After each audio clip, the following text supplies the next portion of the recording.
Yale just filed legal paperwork confirming what the streets already knew. A boxer doesn't get to sue the champion after stepping into the ring voluntarily. And right now, one man is standing over the entire sport, standing alone, unchallenged, uncontested, with a belt nobody else can touch, while his biggest rival is begging Ivy League lawyers to rewrite the scorecard. All right, I need everybody to sit down for this one, because what I'm about to walk you through is not just gossip. This isn't tea. This isn't another hot take or power ranking debate. This is a crime scene. And by the time we're done, you're going to understand exactly why every single titan in hip-hop is moving like a man who just realized the building is on fire. April 3rd, 2026.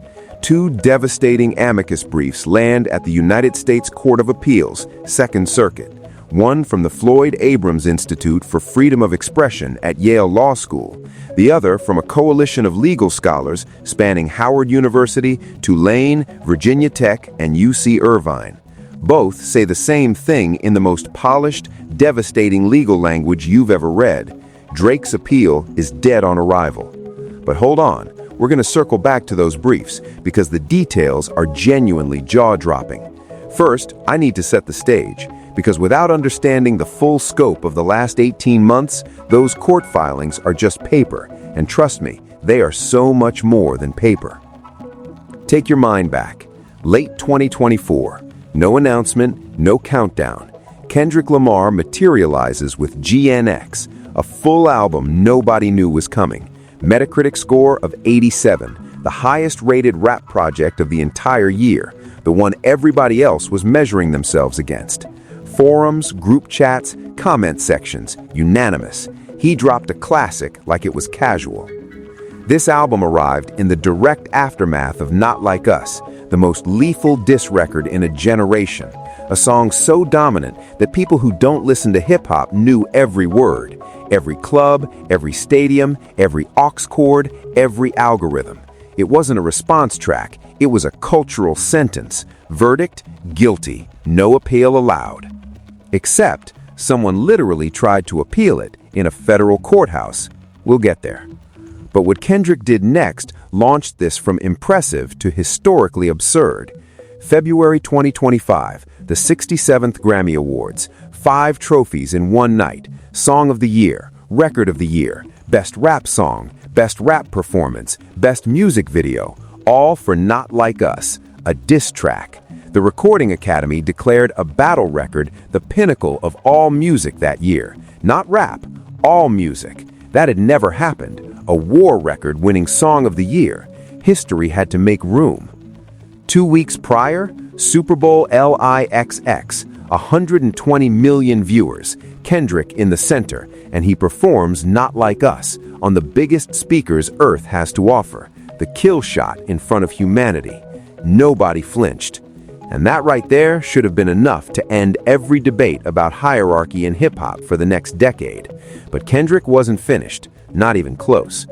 Then the Grand National Tour with SZA, $369.6 million, 42 shows, nearly 2 million tickets, the fourth highest grossing tour across all genres of music in 2025, trading blows with the biggest pop spectacles alive and winning. The guest list tells the story. Playboi Carti, Doja Cat, Justin Bieber, Baby Keem, Lizzo, K. Trinata. Headliners coming to someone else's stage because proximity to Kendrick had become the most prestigious credential in entertainment. And then, February 2026, the 68th Grammys, and this man does it again. 5 more wins, 27 career Grammys, the all-time record for any rapper ever. Jay-Z's mark obliterated. Luther with SZA captures Record of the Year.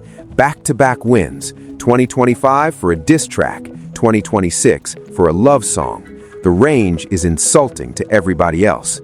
And a detail most people missed. Kendrick showed up wearing a boxing wrap on his right hand. Dave Free posted a close-up on Instagram.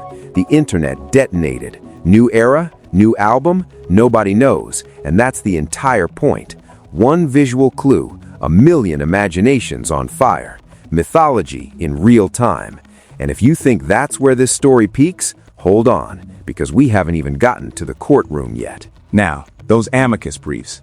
Because this is where the story shifts from dominance to genuine, almost theatrical humiliation. January 2025, Drake files a defamation lawsuit against Universal Music Group, his own label, suing the company that distributes his music because they also distributed Not Like Us. Framed as corporate accountability, in practice, cowardly. October 2025, Judge Jeanette Vargas throws the case out. Not Like Us constitutes protected opinion, not defamation. Translation: the court won't referee a fight you willingly entered. Any rational person takes the L, regroups, drops music. But no. January 2026, Drake files an appeal, wants the Second Circuit to resurrect a corpse, claims the ruling created a dangerous rule for diss tracks. March 2026, UMG responds, 83 pages. The phrase embedded throughout that captures the entire energy, astoundingly hypocritical. Drake wants to benefit from hip-hop's combative traditions while punishing someone else for participating in them. Then, April 3rd, the Yale brief. The Floyd Abrams Institute files an amicus brief opening with an analogy so precise it felt like a finishing move.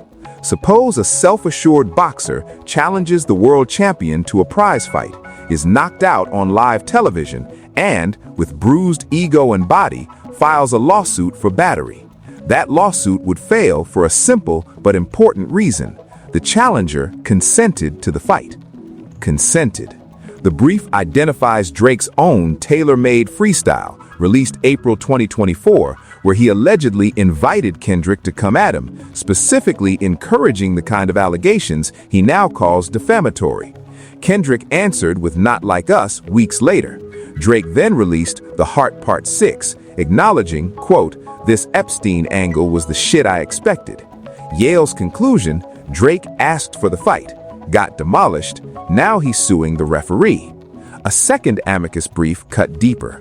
Social scientists argued rap lyrics deserve a legal presumption of artistic expression.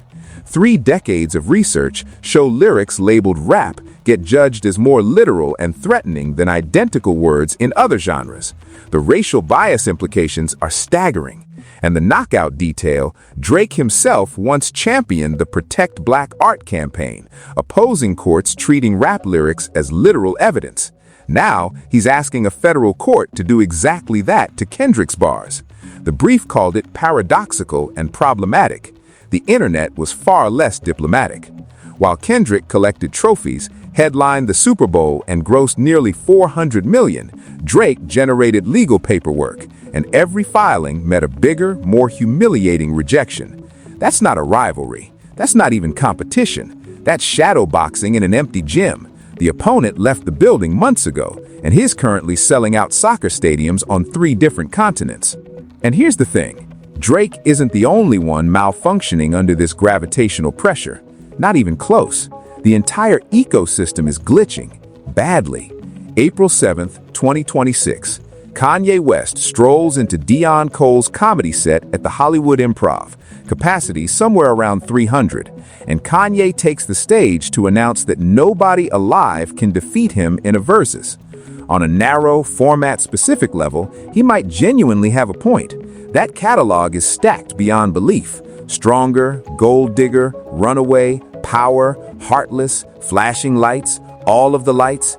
In a jukebox-style 20-round hit-for-hit showdown, the man might be untouchable.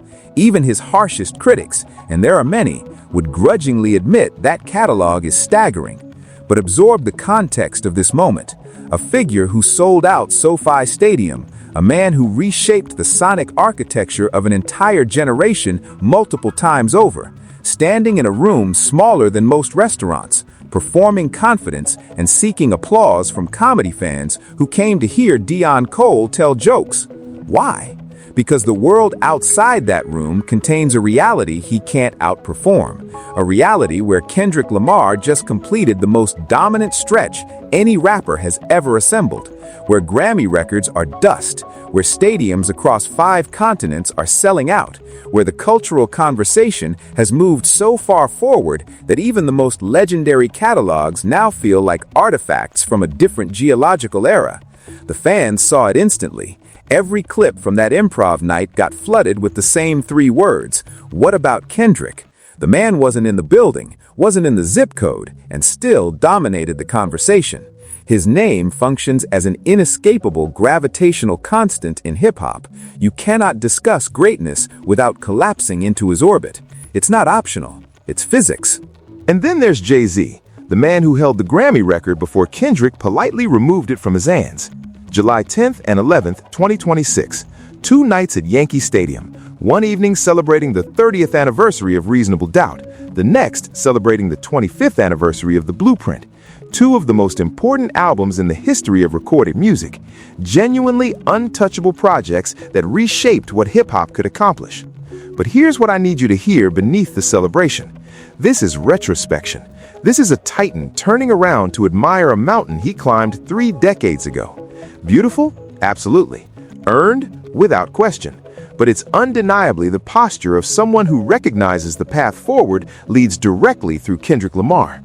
And that path doesn't offer a detour. Commentators, lifelong Jay-Z loyalists, people who've built entire media careers around defending his legacy, have admitted on camera that Kendrick's anthem catalog might already rival, possibly exceed what Hav built across 30 years of dominance. And Kendrick assembled it in roughly 13. MAAD City, swimming pools, humble, not like us, TV off, all the stars, money trees, squabble up, Luther, all right. Every single one defines a cultural moment. All Right became the soundtrack to Black Lives Matter protests nationwide. That's not a hit record. That transcends music entirely. That's a historical artifact etched permanently into the national consciousness. Humble became the most quoted, most universally absorbed hip-hop song of its generation. Not Like Us won Song of the Year as a weapon. No precedent, no parallel, nothing remotely comparable before or since. And there's been this quiet undercurrent people are finally putting language to. A cohort of East Coast media figures, commentators in their 40s and 50s with entire careers built on Jay-Z analysis, who have been systematically minimizing Kendrick's accomplishments to preserve an aging hierarchy. The culture is naming it now. Not with disrespect to Jay-Z, his throne was forged and earned 1,000 times over, but with the acknowledgement that the numbers, the trophies, and the cultural seismograph are all pointing in a direction that makes some powerful people deeply uncomfortable. This brings us to the framework fueling all this noise, because the versus debate is fascinating, not for what it reveals, but for what it desperately tries to conceal. Power rankings after Kanye's Comedy Club declaration settled somewhere like Kanye at 1, Kendrick, Eminem, and Jay-Z contesting positions 2 through 4, Drake somewhere beyond the visible frame entirely. In the narrow sandbox of a versus, 20 rounds, 2 turntables, raw crowd reaction energy, those rankings might hold water. Kanye's jukebox firepower is real. Eminem's technical ferocity at his peak was alien. Jay-Z's catalog stretches across 3 decades of cultural relevance. Eminem specifically gets invoked in these conversations like a theoretical weapon. What about M? People drop the name expecting it to rearrange the math. And Eminem is one of the most technically gifted artists to ever touch a microphone. His peak was untouchable, his influence immeasurable, but he exists in this debate as a hypothetical, not a present tense force. He gets mentioned as a question, not an answer. Could Eminem beat Kendrick? That's a fun thought experiment, but it lives entirely in the conditional tense. Kendrick isn't hypothetical. Kendrick is winning, right now, in real time, continuously, every quarter, every award season, every touring cycle.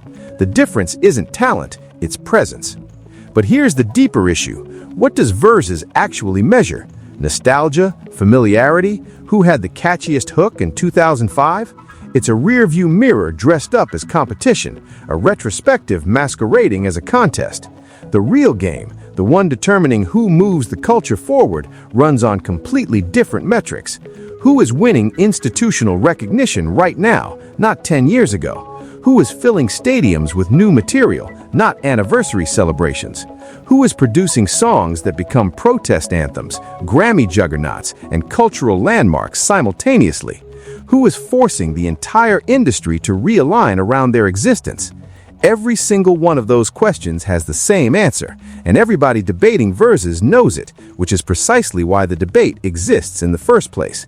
It's a consolation bracket for people who can't accept that the tournament has ended, a mechanism for maintaining the illusion of competition when the real competition concluded months ago. The commentator whose original video sparked all this, designed to celebrate Kanye, couldn't stop invoking Kendrick, called him underrated in these conversations, which is genuinely unhinged to say about the most awarded rapper in Grammy history.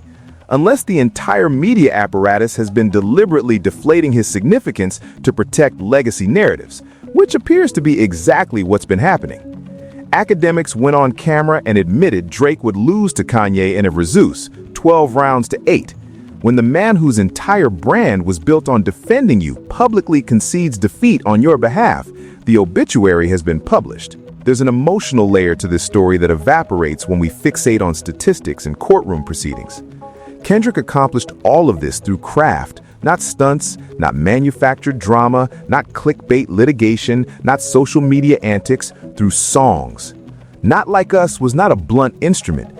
Every bar calibrated with surgical intent, every reference sourced, every syllable positioned to inflict maximum cultural damage while simultaneously being the most danceable, replayable, universally enjoyable record of the year. He made destruction feel like celebration. He turned devastation into a dance. A career execution became a summer anthem. That isn't talent, that's alchemy operating at a frequency most artists can't even perceive, let alone replicate. And Luther proved the range is genuinely limitless. Smooth, soulful, intimate, a record that could mend something broken in a dimly lit room. The same hands that dismantled an entire discography crafted something tender enough to win Record of the Year on its emotional depth alone.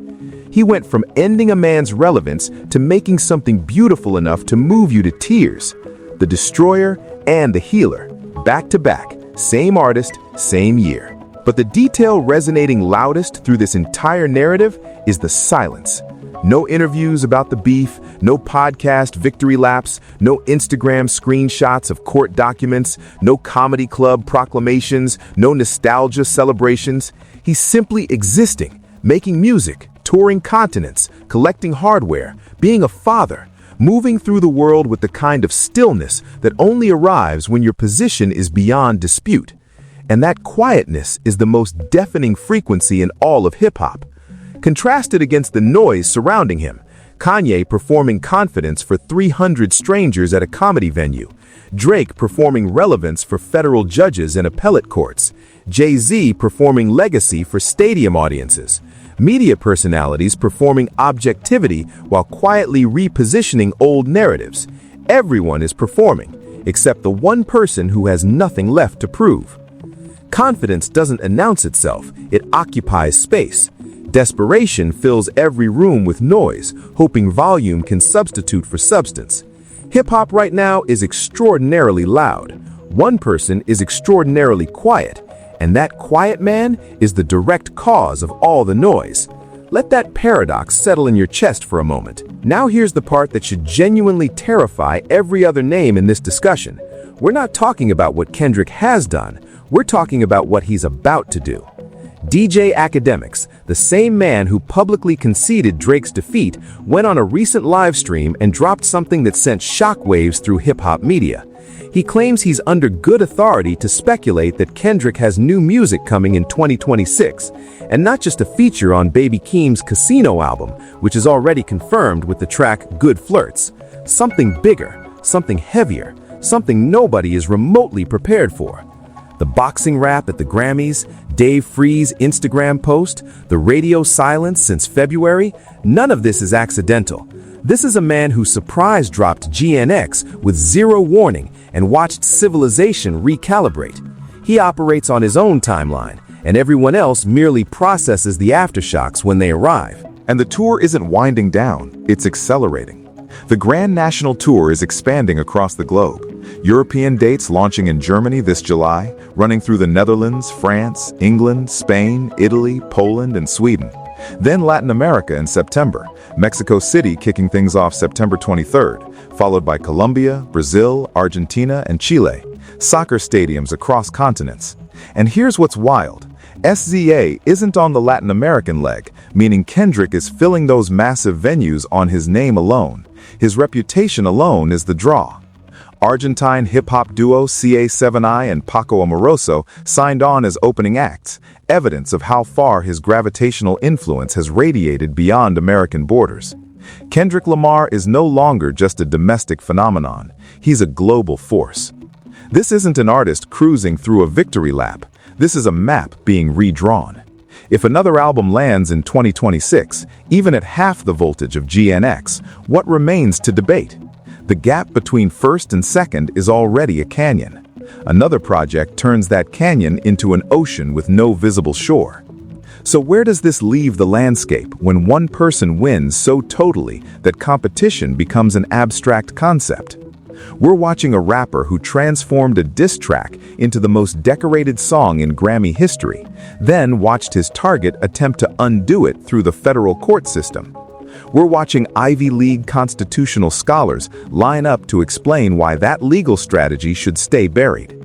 A man accumulating 27 Grammys, headlining the Super Bowl, grossing nearly $400 million, expanding across 3 continents and teasing a potential new creative era, all while maintaining the kind of silence that would make a monastery look chatty. On the opposite side, legal filings, comedy club declarations, anniversary concerts, podcast takes, all of it reaction. Every significant move from every major figure in hip-hop is a direct response to coordinates that Kendrick has established. Nobody is charting their own course. Nobody is writing their own narrative. Everyone is navigating by his star. For decades, hip-hop thrived on competitive equilibrium, multiple forces occupying the apex simultaneously. Jay-Z and Nas, 50 and Ja, Drake and Kendrick. That dynamic tension powered the entire culture. But equilibrium requires the genuine possibility of victory. When one entity eliminates that possibility, not through timing or luck, but through systematic, cross-dimensional supremacy, the ecosystem doesn't merely shift, it reorganizes itself. It collapses into orbit around a single gravitational point. The phenomenon isn't merely that Kendrick is excellent. Plenty of artists across every generation have been excellent. It's that his excellence has recalibrated the standard so severely that the simple act of measuring yourself against it exposes every limitation you possess. The bar isn't just high, it's accelerating upward, gaining speed, while everybody else is still trying to locate where it sat yesterday. In a different era, the conversation would center on who rises next, who brings the fire that forces a king to defend his crown. But nobody's bringing fire. One man is bringing legal documents, another is bringing comedy club monologues, another is bringing museum exhibitions of beautiful old masterpieces, and the rest are arguing about a format engineered to measure yesterday's relevance. The throne isn't contested. It's not even close to being contested. The man sitting on it constructed the thing so high you'd need binoculars to confirm it exists. And the most unsettling dimension for everyone involved? He's quiet. He's been quiet for months. The boxing rap remains unexplained. Studio rumors are intensifying. The global expansion is accelerating. Something is approaching. Nobody knows what. Nobody knows when. And that uncertainty, that pure, unfiltered, uncut anticipation carries more force than anything his competitors have actually released this year. They're all performing for second place, every single one of them, and most of them know it. And the moment they admit that to themselves, truly, honestly admit it, is the moment this story reaches its true, irreversible conclusion. This saga is still breathing, still evolving. Drake's appeal is circling the drain at the Second Circuit. Kanye is still making proclamations to small rooms. Jay-Z's Yankee Stadium events are locked for July. And Kendrick? Between a global tour, a mysterious boxing rap, and whatever academics thinks he knows, something is definitely brewing in the silence. Tell me what you really think below. Has he permanently separated himself from every other name in this conversation? Does anyone on this planet have a legitimate path to challenge him? And be honest, does Drake's appeal have even a prayer? Smash that like button, subscribe, notifications on, because every single time this story evolves, we're here breaking down every detail. Appreciate you for being here. Catch you on the very next one. Stay sharp out there. Keep your eyes open and your ears to the ground, because in this era, your legacy isn't determined by what you declare in a room of 300 people. It's determined by what the whole world whispers when you're nowhere to be found. And the world's been whispering one name for 18 months straight. You already know whose. You've always known.